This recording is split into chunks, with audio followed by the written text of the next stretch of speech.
After a 2-week hiatus, it's your boy, the snitch, Alex Tavlian, joined here.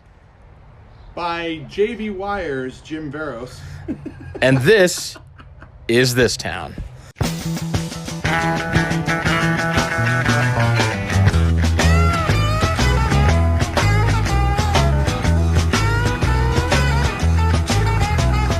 Trucking, got my chips cashed in. Keep trucking, like the Doodah Man. Together, more or less in line. Just keep trucking on.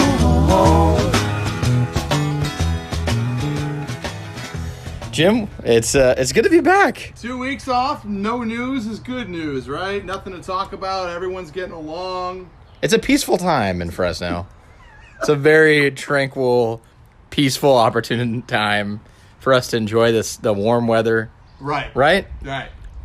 I will tell you this. Obviously, we're joking about that because obviously with everything that's going on with protesting and there were some riots and a lot of other stuff going on.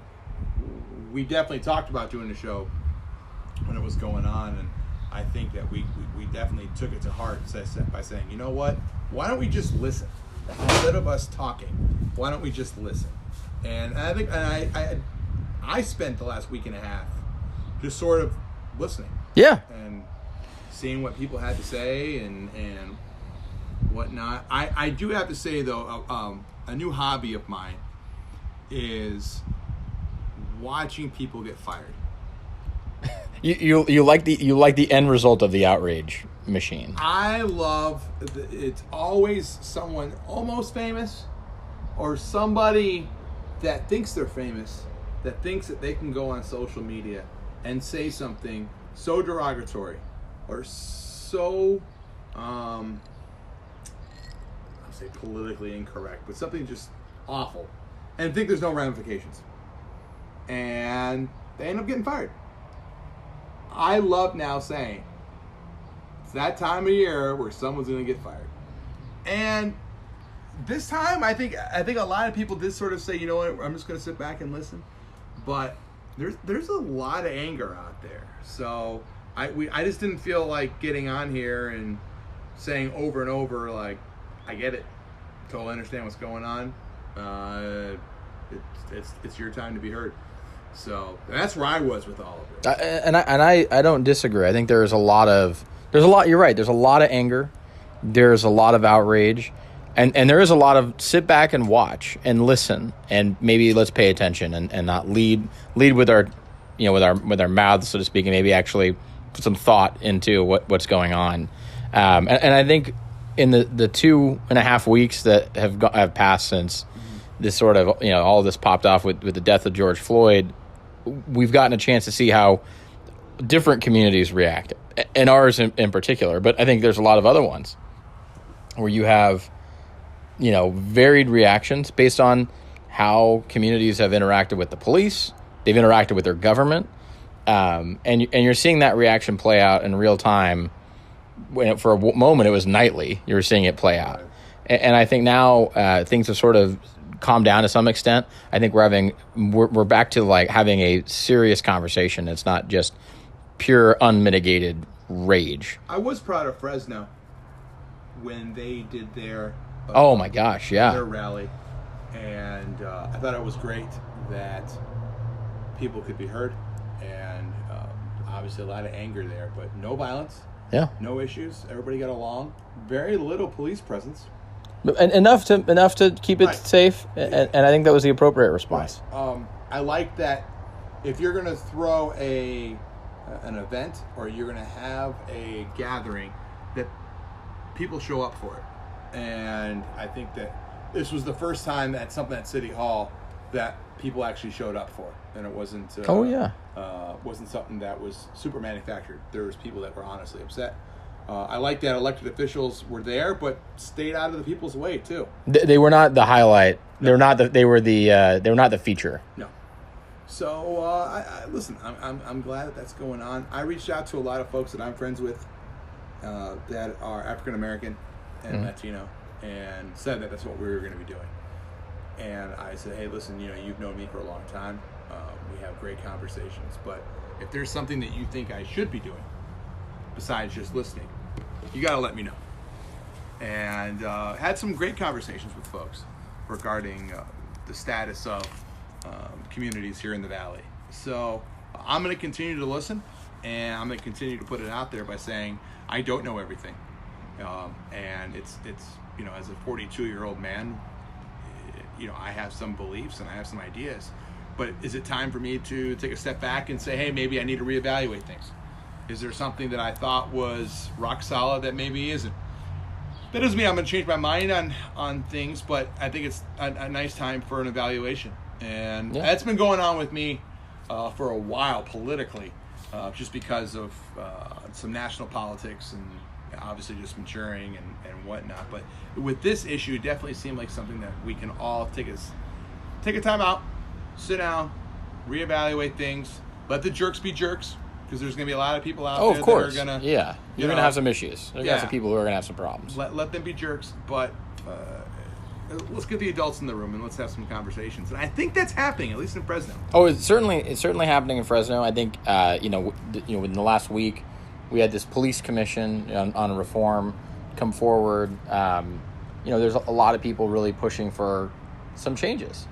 Some of them are policies that have been brought up before and set aside for different reasons. The big one, I think, is advanced peace. I think has been brought up, and I think it's still to be seen if that winds up making it all the way to fruition. But the fact that we're having that conversation at all is a benefit to everybody. I think Fresno also is in a spot where the conversation is taking place even more so, not because we have a large African American community, because we don't in Fresno. No, we don't. But our incoming mayor is the former police chief. Yeah. We have our interim police chief right now, who is strictly that, interim. Yeah. So it's not just about the police department right now and city government and the budget, but the head of the city government is the former police chief. Yeah, so who's going to be picking the next police chief. So I think it definitely. I think it definitely amplifies the conversation. Oh, absolutely, and I'm glad it's one that the city is having, and will be having for months. I think, and the one thing, and I know this is, I had this conversation with you earlier, Jim. Many times when this issue, when a racial issue is raised, I fear that a lot of people come to a table, they have a conversation, and either it doesn't bear fruit, or it just never evolves. It doesn't ever move to anything of substance, or people just abandon they just ghost the table. It's like we had a conversation once and then we left. Right. And that's something that was raised pretty heavily at Clovis Unified, and where they've had conversations, they've had opportunities, and they just there's the follow through is missing on one side or the other. It's not they're not placing blame on either side, but something falls through the cracks. I think that we are at a moment where you're going to have follow through. Follow through is not going to be the issue here. I think you're going to have people who are going to hold. There's going to be some holding of account to make sure that things actually get done, because too many other efforts that have been tried have failed because there isn't that follow through. And so I think we're in for an interesting. To be honest with you, I think we're in for an interesting year on this subject in particular. And so there's still a lot to be seen, but it's good to see some early progress in terms of making changes and adapting. Right. Follow through is going to be very, very important, especially with all the budget stuff that's going on right now. Yeah. Because you have nationwide this defund the police movement. I think that when people say that phrase, I think it means a lot of different things. I think there are some people who think that we can just get rid of law enforcement and we'll be just one utopia commune that we will all grow vegetables together and we'll all listen to music and we'll all make our own clothes. So you're saying the Capitol Hill Autonomous Zone, right? Yeah, no, yeah, I'm sorry, I'm not going to be a part of it. But there is an element there. I mean, there are some people who, when they say defund the police, that's what they're thinking. They literally mean it. They want Lord of the Flies. Yeah. They definitely want that. Yeah. And I think then there are some other folks that say we want. Do we need armored personnel? Do we need helicopters? Do we need? You talked about this on the Sun regarding the bomb squad. Yeah, do we need a bomb squad? Do we need a bomb squad? Oh, well, of course we do, right? Because I'm sorry, but you do, right? Yeah. But everything's going to get audited now. Yeah, well, let's put it this way: the era of the dumb question Is over. Is over for some, not for all, but for some. Yeah, and I think the next police chief, and listen, I'm not on this board, nor am I trying to be on it, but I think the next police chief knows that dumb questions are coming. Right, and for the record, you could not be on the commission. You live in Clovis. Ah! Dang it. So my business is in Fresno. Does that count? We'll see. But I don't want to be on that commission. We'll talk to Oliver Baines. We'll get you on. Well, listen, if it's Oliver Baines... He's the chair. I know he's a chair, but what are you going to call Oliver and be like, hey, by the way... Yeah, Jimmy would like a seat. No, Jimmy does not want a seat. But, third person. But no, I think that chief, the incoming chief... Those questions are coming. Yeah. And that's the point that is important. Is that there will be a segment of people who are going to ask those questions like, is a helicopter necessary? Is a bomb squad necessary? Is a... Are non-emergency patrols necessary? Those questions are coming, and so my hat is already off to whomever takes over for Andy Hall, because credit where it's due. I think most people are gonna, with some exceptions, are gonna say the span of the immediate aftermath of the George Floyd outrage. And even up to yesterday's budget hearing, today's Wednesday. Mm-hmm. Wednesday, yes. Yes. I'm double checking my days here. I'm still on Corona time. Yeah, there we go. But he did his budget presentation yesterday on Monday, and he literally he had to provide as much information as necessary, given and we'll talk about this, some budget politics that are going on, but that span really was an aim to show, look, we're able to do this in a professional manner. We're able to, we're not the guys in Minneapolis. And even the issues that we have locally that have been raised over many years about how we've interacted with the community, we're making strides to fix that every step of the way.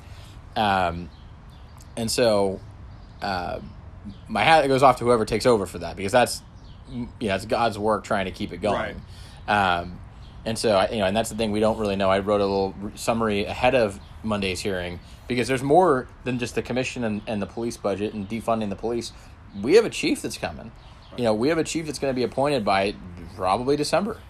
And as based on my conversations at City Hall, we have no clue when that process even begins. It hasn't begun yet. But there's a lot to be done to hire a police chief. Something that the community, quote unquote, was upset about was that Mayor Brand had said that there was going to be transparency in regards to the hiring of the next police chief. Yeah. And then I hate saying the community, because that seems it's a passé term. Right. Yeah, I got you. I don't have a term for him. I don't. It's not even, and I wouldn't even call them I would maybe call them advocates. I wouldn't necessarily call them activists either. No, it's just detractors. I don't know. Naysayers? Yeah, something. Anyways, they were very upset because Mayor Brand said that there was going to be transparency in regards to the hiring of the chief, and then they felt that there was not in regards to, we're going to hire Andy Hall for the interim, and then Jerry Dyer can pick it was kind of and I'll be honest, as someone who's I really do, and I've told this before, when it comes to the police department, I've covered the police department, I've done a lot of work around them, but the internal machinations of the police department really still are foreign, because there's a lot we don't know, or I don't follow. Credit where it's due. The process for selecting a police chief for the last 25 years in the city of Fresno has been as opaque as it gets. I mean, and that includes selecting Chief Jerry Dyer and Chief Ed Winchester before him. It was basically the mayor and the city manager just sort of conclude on a person. We like this person. We like this guy. We did our review, and to be honest with you, I think Chief Dyer's selection was more heavily scrutinized than Chief Hall's. Mm-hmm. And I think for after 18 years later, there's some reasons why that was probably a good thing for public transparency. But like Chief Hall's selection has never been scrutinized to the level that Chief Dyer's was. Right. And then the process that was involved, he came out of nowhere and took he basically, I kind of joke, he's like the Jimmy Carter of chief candidates. He came out of nowhere. He's a dark horse, not even considered a candidate, and then becomes the chief. Right. You've got people who are in the department who were candidates, didn't even get a chance to Jimmy Carter, not Gerald Ford, huh? Well, I guess that's fair. I'll give you Gerald Ford. Yeah, because Jerry didn't resign in disgrace. Obviously, No, he he claimed the latter. That's fair. I'll give you that one. I'll give you Jerry Ford over Carter. I was just looking more for the dark horse, but yeah, I think that's that because Andy says he wasn't. He was not a candidate, and Right. everybody who's been involved in that search, including the people who were on the search committee, have admitted he was not part of the panel. Right. He was not part of the interview process. He was considered after they kind of determined that none of the candidates that were available met the needs at the time, which I think, honestly, the process up to that point, people were still complaining was not transparent enough, and it was far more transparent than anything we had done before. And so it's like, I kind of understand where they came from. Right. That it wasn't. So now with a redo of that, will the transparency be where it needs to be in their eyes? I doubt it. Right. I don't see that. I don't see. I mean, there were many they had a ton of community meetings about the police chief. There were, and everything's in the abstract, because you can't. It's not like hire. I think one of the things that our local universities do, or certainly our community colleges do, they bring like the applicants in front of the public, and have them interview with the public. That will never happen for a police chief. Right. You can't. It's just not realistic, and it's just not. And it's also not how it's done. I mean, university president's is a little different, but. That unless it's that, there's not going to be any satisfying. Right. And so whoever is coming in is going to be hit with, well, we didn't really get a chance to get to know you. We don't particularly like how this department runs. So good luck. And that's going to be a tough job, not just because of the George Floyd situation, but also, oh, by the way, we're broke. Yeah. So $32 million in the hole. Right. And I think people will say, well, everyone's going to be taking a haircut and at City Hall. Not at City Hall, but in the City of Fresno. Yeah. And I keep saying they won't because there's a difference between enterprise funds and general funds. Sure. And police and fire make up 80% of the general fund budget? About 65. Okay. 65-66%. So, an incoming police chief that people are throwing rocks at you from day one. And you have no money. And you have no money. Yeah, you're cash strapped. Good luck. Yeah. Stop crime. Yeah. And don't forget, this was almost the position of, and we almost had this position 10 years ago. Right. Because Jerry Dyer was on his way out 10 years ago on his initial retirement. And then he stayed on through the drop program. So it's like we were 10 years ago, we were in almost the exact same position. I would argue probably worse. Yeah, because it was much more systemic. We had major financial issues. We could emerge quicker than the recession. And that's something that when people will begin to say, well, it's going to take us 3 years to get out of this. Yeah. And I went, okay, but what does it mean by getting out of it compared to what we were in 08, 09? I still don't. I don't compare the two. No, they're not. This wasn't economics based on economics. This was based off of a pandemic, where everything had to be shut down again. If we open it back up, will the economy take longer to restart? Yeah, but I still think it's there. Oh yeah, the fundamentals are there. It's not going anywhere. But that goes into the budget hearings, because that is something that's been going on at Fresno City Hall in regards to the budget, 2021 budget, and before the George Floyd situation, this was something going on with COVID, which was, how do you project what next year's budget is going to be when you don't know what your cash flow is going to be? Yeah. And there has been a disagreement, once again, between the mayor's office and council president. Yeah. On how to go about things. One office wants to base it off of the numbers we have now. One office wants to wait 90 days and see, now that businesses are reopening, let's see what our cash flow really is. Right. Are you a little surprised that the players are where they are in regards to this conversation? Yes. We're operating in the twilight zone on this budget. No doubt about it. The mayor's, the brand administration's position is surprising in that they know that the likelihood of, they're banking on two things. There's two assumptions that are being wagered. This is a somewhat of a rolling of the dice. There's two wagers happening simultaneously. One, that the economy will rebound, inside of this fiscal year, which may not happen. That's a pretty long... And rebound is pretty vague. Rebound is pretty vague. That's assuming sales tax revenues increase up to where they were projected to be this year. That's probably unlikely. No, it's not going to happen this fiscal year. So that's a pretty long bet that's not going to go very far. The other one, which I argue is equally as long, but the Brand administration thinks is a little more likely, is that there will be a municipal bailout from the federal government. And I do believe that's there's a long way to go to get us to a point where state and local governments are receiving additional funds to get out of a budget. You don't think it's going to happen? A budget hole. I don't think so.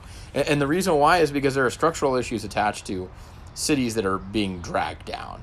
You have unfunded pension obligations that are dragging some cities down on top of lack of revenue. So there's a lot of things that are at play that aren't tied to coronavirus inherently. Mm-hmm. And so, that's why they had the CARES Act funding that's come through for coronavirus response. In the city of Fresno, certainly the council has been very willing to entertain any uses for it. They're willing to, where they can push, they're going to push to spend it. Whereas the Brand administration is very reticent. They don't want to spend it where they want to be very rigid. Right. And I understand that. You don't want to spend money before you got it. Because how much was the CARES Act? I believe it was $98 million. Right.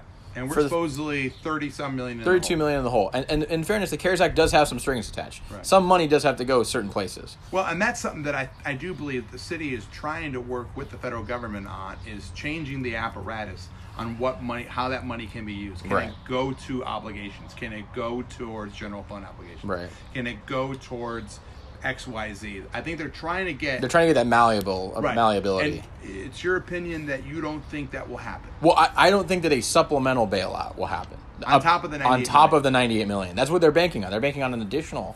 How much you think? I don't know. That has never been said. But here's what I don't understand is that if we're getting 98 million, we're short 40 million. The issue with the issue with the 98 million is that there are specific expenditures that they have to be used on. So the issue is finding a way to reclassify things to fit that. Now the problem that we're having is you have a difference of opinion as to what what can be classified as what. So that's where that's between Miguel Arias and Lee Brand. I think it's between the city manager and the city attorney. I think you've got. Oh wow! So you think it's even? I think it's bigger. I think it's a more macro issue that both sides are not seeing eye to eye on this, and that's not uncommon. Don't get me wrong. Right. We've been seeing this for 3 years now.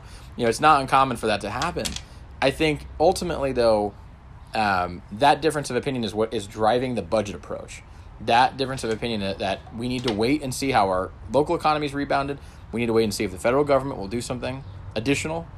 That's what's driven the continuing resolution path. And for people who don't know, continuing resolutions are very common in the federal government. It's pretty much the only way we fund the federal government, but is very uncommon at the city level.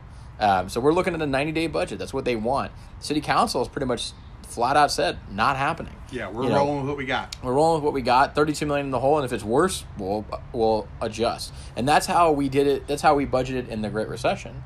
Was we set an annual budget. And we had like 7 amendments. We amended it basically on a monthly basis. We were tinkering with the annual appropriation every month in the years 2008 and 2009, and I think even into 2010. So, hardcore Democrat, Council President Miguel Arias, is saying we're dealing with the realities of right now. Right. Republican, Lee Brand is saying, let's just go ahead and keep doing what we're doing because it will look better in 90 days. Yeah. It's a little odd, right? Twilight Zone, buddy. That's where we're at. That's the thing. Right. That's where not insulting either. No. It's just like you if you close your eyes and heard this without knowing who the speaker was, you would be surprised. Yeah. Vice versa. And the argument that the council's made, which if you're more conservative fiscally, you would probably agree with it, is in 90 days, if things don't improve, make the adjustments. The adjustments are going to be far more corrective than they would if they're today, because you have to not only account for the other 3 quarters of the year, you have to account for the first quarter that you kept spending at the same level as a economically upbeat year. Because that's the thing is a continuing resolution keeps spending exactly as it is currently. So you are deficit spending at its worst for 90 days, right? Not a year, but 90 days. Right. Yeah. So it's like you have to go back and say, Well, now we have to make even more severe cuts if things don't improve. And so, and Fresno is not a city that's just known for having, at least since the 1980s, has just not been known for having the fiscal rebound that is akin to Scottie Pippen, right? Like, you're not seeing that. Right. You're not seeing that kind of rebound, and we haven't had that since really the Great Depression. Something you just touched on also is budget cuts. Yes. We had a bit of a threat this week on budget cuts within the council towards the city manager's office and the mayor's office. Yeah, we did. Not a fight that I think any of us saw coming. Absolutely not. We had a big battle that was completely out of left field on the fire department. So, Sunday, I'm at home, you're at home, everyone's at home. Monday, we've got a budget hearing on the police department. That's the show. That's the big show of the day. That's what everyone's buying the tickets for. Everyone's buying the ticket, and hell, they almost sold tickets at Soroyan Theater for it. And all of a sudden, the morning session, it's a couple of the departments and the fire department, which again, fire department's 15% of the budget, not as big as people give it credit for. So we're sitting there, and the fire department announces, or the city manager through the fire department announces, we were supposed to apply for these grants from the federal government to hire 9 firefighters, but we didn't do it. And the city council loses their minds because they had voted right before coronavirus hit to apply for this grant.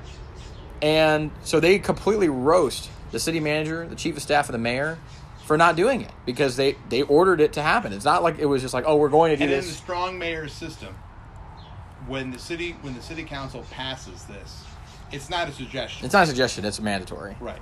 Now, the mayor could have vetoed this, correct? Correct. But chose not to. As far as I'm aware, yeah. Nothing official. Nothing official on his side. Council was not alerted that they didn't do it. And I think the big takeaway from this incident wasn't so much that they were decided against it. It was that there was no notification that they weren't going to do it and no consultation. And so, because I think everyone understands, like, the argument that was made, and you could read it at The Sun, is there was economic uncertainty. We don't know if we can afford these firefighters, which there's more to that. But it was just not an appropriate time in the minds of the administration to apply for it. So they made the executive decision, hence the word executive branch, not to apply for it. Well, the legislature is saying, well, no, you could have applied for it, and we could decide if we actually get the grant. We haven't even made it to the point of, here's money that's available to you. And so the fact that they just blindsided them, and that was a word used pretty regularly, was blindside, really frustrated Miguel Arias. It frustrated Esmeralda Soria. It frustrated Gary Bredefeld. Which is interesting. That's a very interesting combination. That triangle would all be together on right. This. And so they just completely went to town on the mayor's team, and which includes the city manager. And so Gary Bredefeld decided, you know what? We're going to punish you guys for this. Like, you guys have been instructed by this branch of government to do something. You didn't do it. And not only did you not do it, you didn't just defy us and ignore us. You didn't even tell us you did it until right now, and we had to ask you. It's like the parent who finds out who. I was about to go there, because what I was going to say was, is this pretty much like parents showing up to a parent-teacher conference, and the teacher telling the parent they didn't do any of the homework. They didn't do the class project. Yeah. Even though you're here for the class project. Yes. And then we went to the kids, and the kids went, well. It was uncertain times. I had other stuff going on. I thought we had enough credit in our class so that I wouldn't have to do the class project. Yep, that's exactly what this was. I can tell you what my father would say. There would be no saying. There'd just be, it hurt. It would just hurt. There'd be no words. And once again, you can't compare parenting to politics. No, but this was a very close, as close as it gets. I will tell you this: if I were to have done this as a child, this analogy, what my father would have said is, if you're being quote unquote deceitful like this, or this is how you're operating, what else are you doing like this? Yeah. That I don't know about yet. That's what I have to think about. And that's exactly what my father would have said. My mom too. Is if you are being this deceitful, if you are operating in this way, we're in the middle of budgets right now. Yeah. So next week, what else are we going to find? Yeah. Do we have to go through everything, every order we've done in the last however long it is, and double check that you did it? Yeah. Which maybe they should be. Yeah. I mean, whatever. But that's the one thing I thought of was, could the mayor's office alerted council when they decided not to do it to say, guys, we're against you on this. You're ordering us to do it, and we're telling you that it doesn't pencil out. Yeah. And that's why Lee Brand got elected. Because Lee Brand, and I've said this 1,000 times, I saw Lee Brand when he was a councilman read people a riot act. He was a surgeon, man. Absolutely. He would cut you up. And I remember, I will tell a story. Somebody came up because they wanted the City of Fresno to write a letter of recommendation. And they were going after a federal grant to redo Hotel Fresno. And the proposal that the developer came to submit to the city council, Lee Brand took apart that proposal. Even though the City of Fresno was not guaranteeing this loan. The City of Fresno was just recommending the developer. Right. That's all that they were doing. And Lee Brand literally took that proposal apart by saying, you haven't done your homework. Here's why. I'm from property management. I've been doing this for a long time. And you are overinflating your numbers. Here's where you're wrong. And just line item by line item by line item. And I remember Larry Westerlin was on the council at the time. And he tried to step in because I think he supported this and tried to talk to Lee on the dais about it. And Lee was just not having it. No, he was like a bull. He's like a bull in the china shop. Right. So it's just surprising that when, as mayor, that there is this is the way that he has handled things. I'm not saying it's good or bad or anything like that, but the statistical Lee Brand as council member definitely has a different attitude as mayor. Oh, that much is readily apparent, and I think that's what's frustrating a lot of people who, that's what they thought they were. They think that they thought they were dealing with. There's a level of like, this is who we thought we were dealing with. This is not who we're dealing with anymore. There's some frustration. Right. I could hear Lee Brand as a council member saying, I'm dealing with the realities of now, not the guessing of 90 days from now. Yeah. I can hear You can hear that. You can hear it, and you can hear it in the tone, which you haven't heard that tone in a while. I haven't. So, so we'll see what happens. It's going to be an interesting summer, for sure. Yeah. It's going to be, sort of steady as she goes, but like there's going to be some fights here, even though there's not much that should be on the table right now. This is typically, this is the last hurrah for much of this half of the year. Really things don't pick up again until end of August. Is there anything over the summer you're keeping an eye on? I'm definitely keeping my eyes peeled to. I think there's some battles ahead when it comes to the recreational marijuana. I think that's going to be a pretty big fight ahead. I think there's still some work to be done. They're still ironing things out. I think Fresno is going to be at a fulcrum point as to where we're going with that. I think there's a lot of uncertainty. It's been under the radar because of coronavirus really put it under the radar. It's going to be coming out of the radar pretty quick here in August. I think in early September, as far as people applying for licenses, we're finally getting to that point. There's no longer like theoreticals. It's now getting real. There seems to be an opinion from many folks within City Hall and then outside of City Hall that feel that if it doesn't get done under this administration, that if it goes into the new Jerry Dyer administration, it may not get done at all. Is that your opinion, or is it a hybrid thing? No, I think there's a middle ground. I don't think it's going to get done in an expeditious manner. Under Jerry Dyer.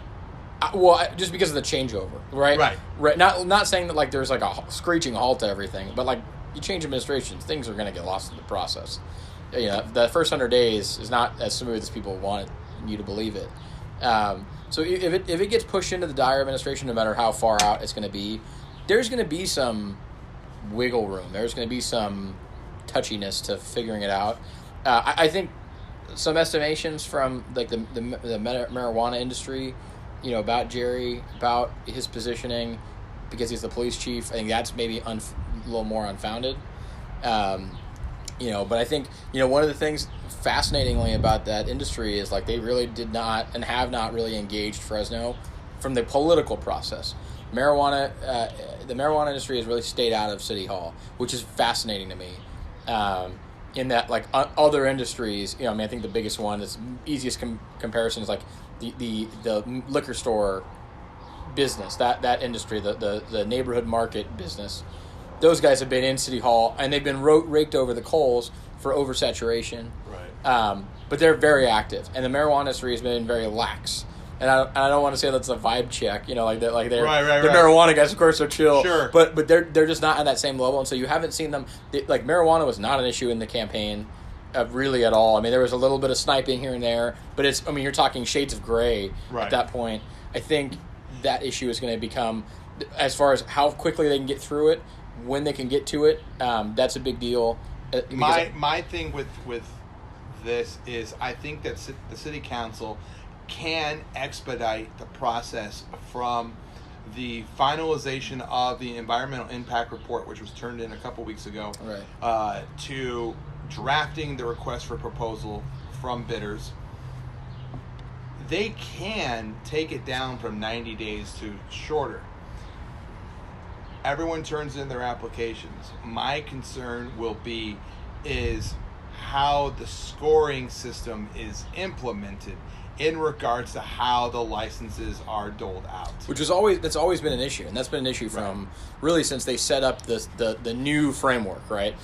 City of Fresno had a big fight a year ago at this point over how would these marijuana dispensaries be judged for being awarded a license, and there was this whole social equity policy, and when it was first drafted by a slightly different council, it was basically social equity was not a super relevant category. It was sort of choose your own adventure. You figure it out, and we're not going to weigh it that heavily. Well, now with this council, it's changed completely. It's very important. Correct. It is, I would argue, integral to some of these applicants. So you're going to see social equity take a role, and that's always been the big fight, right? Among the administration, I'm still certain the position is we could not care less about social equity policy. From the mayor's office? I think so. Yeah, I could see that being the case because they didn't care about it to begin with. Their priority has been, let's get this policy through. Let's get marijuana bidders in place. Let's get a process in place. We'll deal with social equity when the state makes us deal with social equity, rather than be self-initiating. Because again, what happens is you set up a policy like this, and then it changes on you. When the state says, oh, no, this is not how social equity is supposed to be done. That's why the city was very reticent to do anything. Right. And I have a feeling that it will be an ever-changing... It's a shifting goalpost. Especially with how the RFP supposedly is going to be written. Yeah. So that's going to be interesting to watch. The question is that when the awards are announced, if they are awarded to individuals or companies that are not currently in the business, what kind of legal ramifications will be hit when experienced cannabis distributors are not granted a license?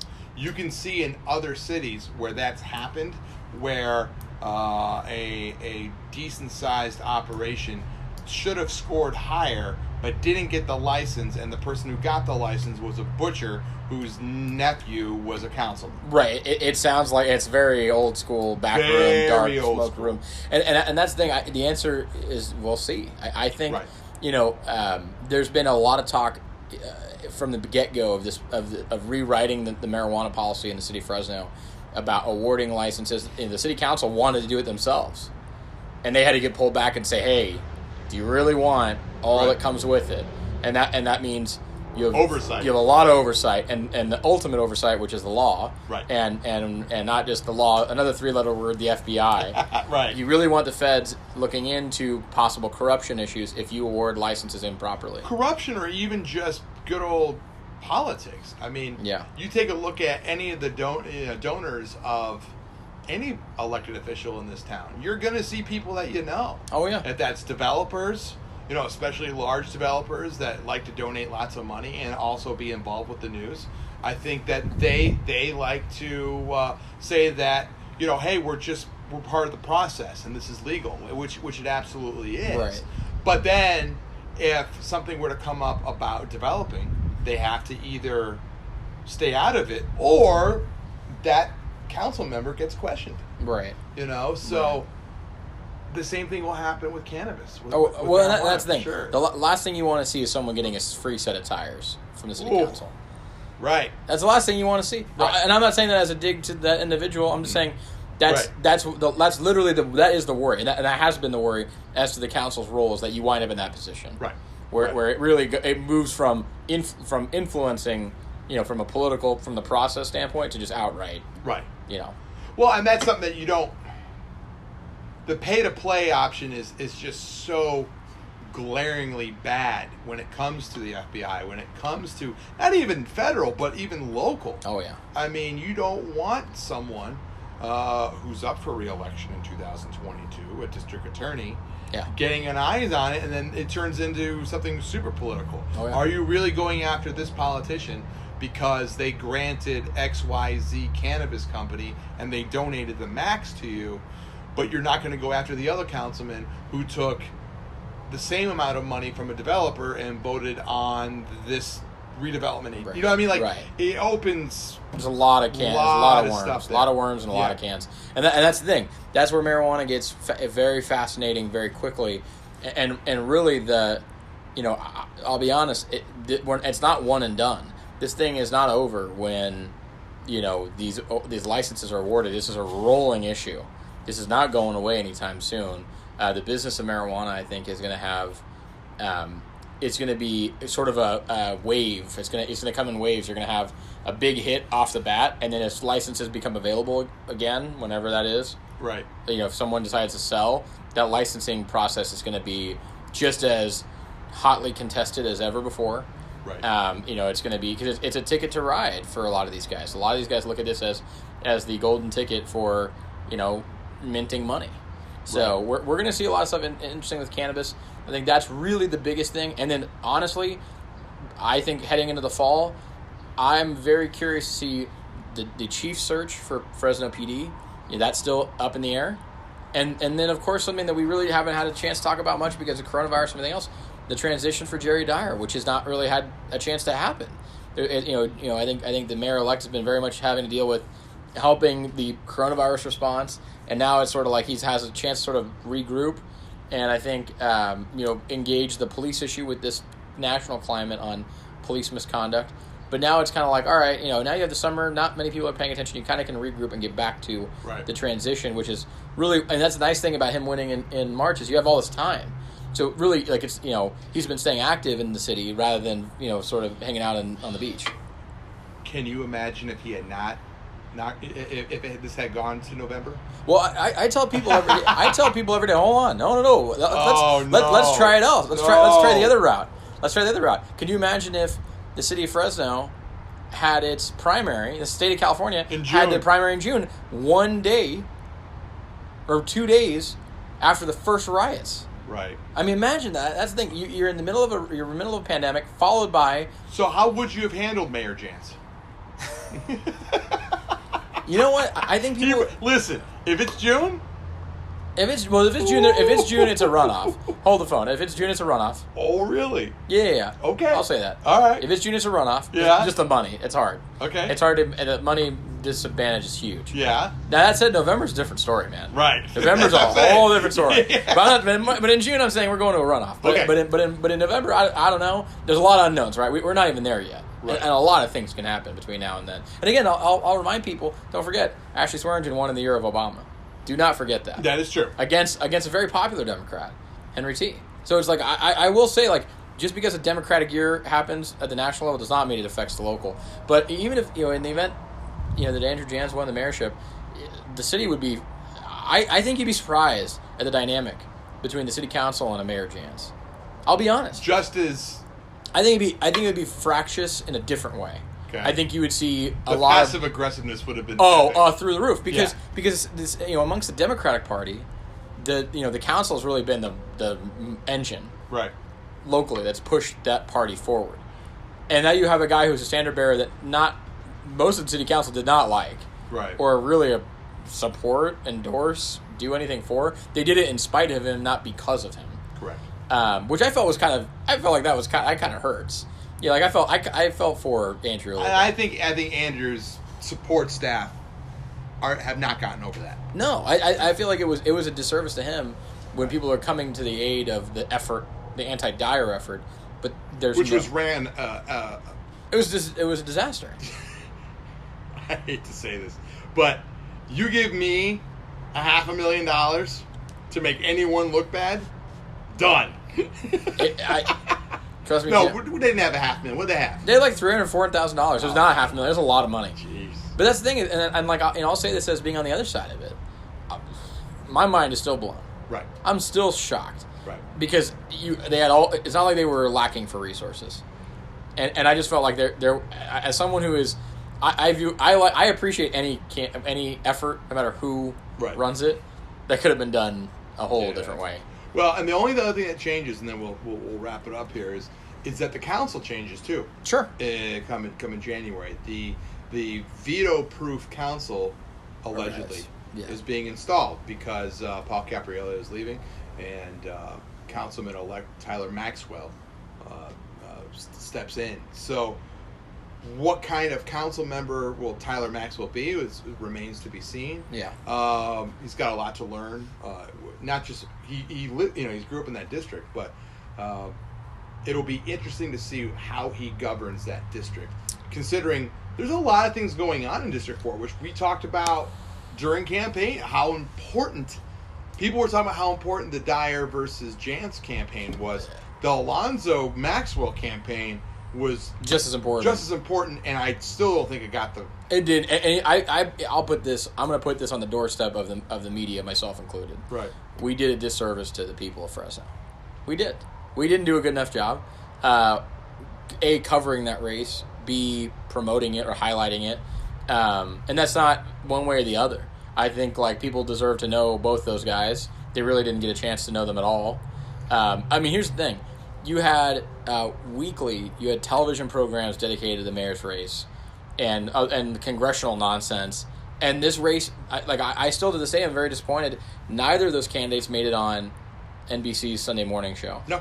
Not once. Nope. And it's like, I've never seen that before. Well, and I remember this was leading up to Election Day. I'd say about 3 weeks away. And I was speaking to an individual, and I had said that I was going to be going on the local NBC affiliate, and I was going to say, you know, if you're worried about, this was a Republican that I was speaking to, if you're worried about the balance of power in the city, I wouldn't worry about Jerry Dyer and Andrew Jantz. I worry about Tyler Maxwell And Nathan Alonso. And he said, don't say that on television. I said, why not? And he said, because it's going to take people's attention away from Jerry. We need to win Jerry in March. I went, you understand that if Tyler Maxwell wins, they have a veto-proof block. Yeah. Oh, we'll deal with it later. Well, guess what? Now you're dealing with it. Now you're dealing with it because it's coming. Yeah. And oh, trust me, I know. Yeah. And that's the thing is, I felt like that race, not that the outcome may not have changed at all. Right. But people deserve to know more about, and that's the thing. Like, it's funny. We had more coverage of a special election for city council in Northwest Fresno than we did in District 4. Right. Absolutely. And it's like that's disappointing. Do you think it was because the usual players stayed out of that race? Because you definitely in District 2, when it was Mike Carbasi versus Lawrence Garcia, you had heavy players involved. D4, when it was Maxwell and Alonzo outraised Tyler Maxwell 3-1. Like 2.5, yeah, 2.5. Right? I mean, it wasn't like Alonzo. It was like a ton. Alonzo had the money. Yeah. I mean, or had a good chunk of money. Yeah. But I mean, he had the establishment money, but it wasn't like Alonzo was ever accused of being in the purse of somebody. I mean, certainly to some extent, yeah. Like towards the end, it got to that point. But like Early on, no. Yeah. I mean, listen, like I said, there's establishment folks that supported both sides. Whatever establishment you want to subscribe to, Right. But even with the donors in District 4, yeah. I didn't see that sort of spark. I didn't see that interest. I didn't see that initiative that Nathan's our guy, Tyler's our guy. Right. We're gonna ride and die. We've been grooming this guy. I didn't hear that. No, and I think that was really disappointing because again, it's a disservice not just to. I mean, it belies the importance of that seat and of all of the 7 seats. Right. But like it really belies like what was a very critical election. Yeah. And again, I that's why like as someone in the media, like we did a half-assed job. Right. Making it clear to people like this is something you should pay attention to. Right. Well, speaking of half-assed, we'll be back next week. You know what? And once again, if you have any questions, where are they? Just hit us up on Twitter. Twitter. At This Town Talks. Yeah. Send us your questions. We should do a listener mailbag. We should. You know what? In order to have that, we need the messages. Yeah. So go ahead, send us some messages at This Town on Twitter.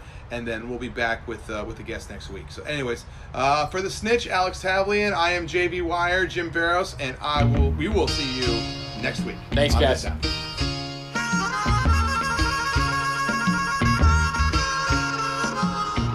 This town is a lonely town,